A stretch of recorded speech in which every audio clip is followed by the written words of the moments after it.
amahoro y'Imana akomeze kubana namwe mwe mudukurikira muri mu nce zigiye zitandukanye, abadukurikira muri mu majyepfo y'u Rwanda, amajyaruguru, uburasirazuba, burengerazuba, umujyi wa Kigali, abadukurikira muri diaspora, namwe reka mbasuhuze bifuriza kugubwa neza mu buryo bumwe cyangwa ubundi. Reka dushimire rero abantu bamaze gukora subscribe kuri Kabu Nation, reka dushimire namwe mugiye kwikora none.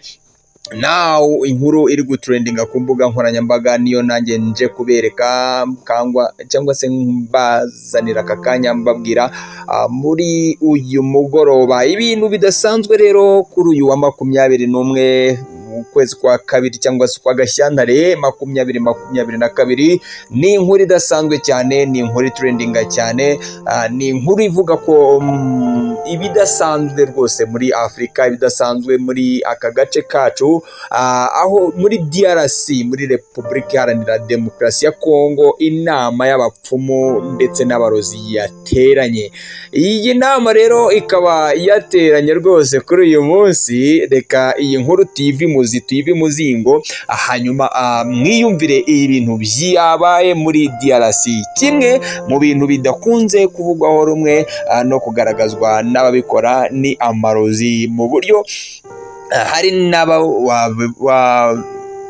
naho wavuga ko umuntu runaka ari umurozi bigafatwa nabi. Gusa siko byagenze muri Repubulika Iharanira Demokarasi ya Kongo, kuko ababikora bakoze inama ku manywa ya rukaka. Muri Repubulika Iharanira Demokarasi ya Kongo hateranye inama yahuje abantu bose bafite aho bahuriye n'ikoreshwa ry'imbaraga z'umwijima. Gusa icyo bigagaho ntikiramenyekana. Iyi nama yahuje abapfumu, abarozi ndetse n'abakonikoni, aho bateranye ku manywa y'ihangu bambaye umwambaro utukura, uwabaga atawufite akambara umwambaro w'umuhondo, maze buri umwe mu batumiwe akabanza kugaragaza icyo akora, yerekana ko ari umwe muri bo, ari umwe muri abo ngabo nyine batumiwe, kugira ngo bigaragare ko ubwo butumire nawe bumureba. Umwe mu myiyerekano yakozwe n'abapfumu ndetse n'abarozi harimo kugendera mu kirere nta kintu bari kugenderaho, ndetse n'ibindi bintu bitandukanye bakoreye mu mujyi rwagati aho inama yari iteraniye. Abantu benshi bari bahururiye kureba izo mbaraga zikoreshwa n'abo bantu bavuze ko zagakwiye gukoreshwa hagakorwa ibyiza, aho kuzikoresha ibibi birimo kwica umuntu w'inzirakarengane.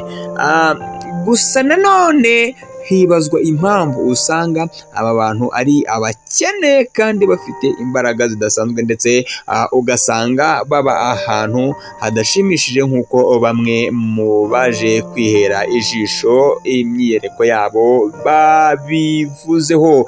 Repubulika Iharanira Demokarasi ya Kongo ni kimwe mu bivugwaho amarozi menshi, nubwo hari ababihakana, ariko kuri iyi nshuro ba nyiri kubikora bakaba babigaragaje ku manywa y'ihangu, aho bakoraga ibikorwa bitandukanye kandi buri wese akiyereka mu buryo bwe bwite. Turabashimiye rero mwebwe mukurikiye iyi nkuru. Ni Kabu Nation, nge ndi KB Mix nk'uko bisanzwe. Abakoze subscribe murakoze cyane, n'abandi mugiye kwikora mukoreho rwose, kugira ngo mukore no kukazogera akabuze ngo shwi mugire amahoro y'Imana. Cool.